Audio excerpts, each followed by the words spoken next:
Welcome YouTubers back to Smooth Reviews.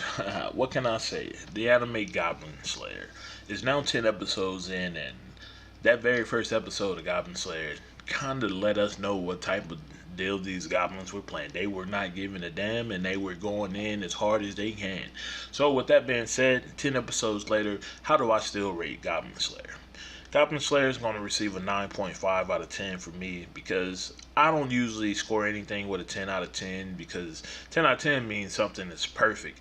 But from the very first episode of Goblin Slayer, it showed you how tough this world is. What happens when people go in unprepared. How the man Goblin Slayer himself, the tragedy that he witnessed what happened with his sister, everything, and why he does the thing he does. Now, a lot of people, just like the people around in his world, don't understand why there's a demon lord there. He's a silver rated hunter, I guess I would call it, and he's not fighting the demon lord soldiers or the demon lord. Rather, he likes to fight goblins instead, the low rank goblin that anyone can take out, right? Well, let's see here. And this story, we start to see how even some of the most powerful people were raped and suggested are taken by goblins. Now, Goblin Slayer, I believe he's on a whole nother level of understanding. If we're attacking the demon lord, who's protecting the places that we stay, the places that we are, if goblins envy us and want everything that we have, right? So I believe that's his whole purpose of doing the things, watching these 10 episodes, and man, some of these battles have been pretty dang epic. The way he's using and counting, I think the counting that he does when he killing the goblins are like the best things that he's doing. Like for me anyway, like that gets me like, oh yeah, he's about to go in, because once he starts to count, there's usually an end boss, you know. From the past episodes that we've been going through, when he starts counting, there's usually an end boss, and man, the methods they use to destroy it makes it seem like it's kind of set up like a dungeon or a raid for those who play MMOs, and I'm a huge MMO player myself.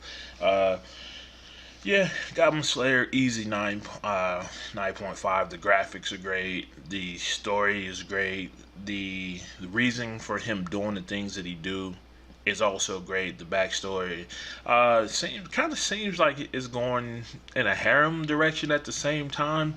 I'm not sure how I feel about it being in a harem or not, but what can we say? The man is Goblin Slayer. He has a job. He has a job that only he really wants to do, and he's fulfilling that to keep everyone else safe, because people don't believe goblins can learn or they're anything. And as you can see in the first episode, those kids who didn't think goblins were anything, they thought they were just going to go in there and have an easy time.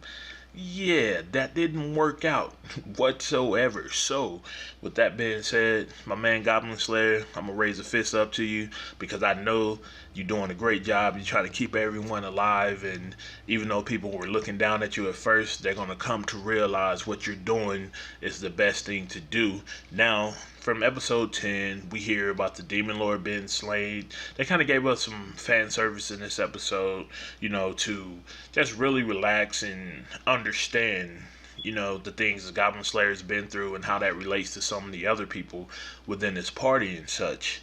And again, I'm going to throw this number out here again, 9.5 out of 10, Goblin Slayer. Right now, I do believe this is one of the best animes for this winter, and I want us to continue to go on past episode 12. Like I said, I usually don't go see how many episodes an anime has, but I would love to see Goblin Slayer continue its duration until the spring. This has been Smooth Reviews. Comment, like, and subscribe.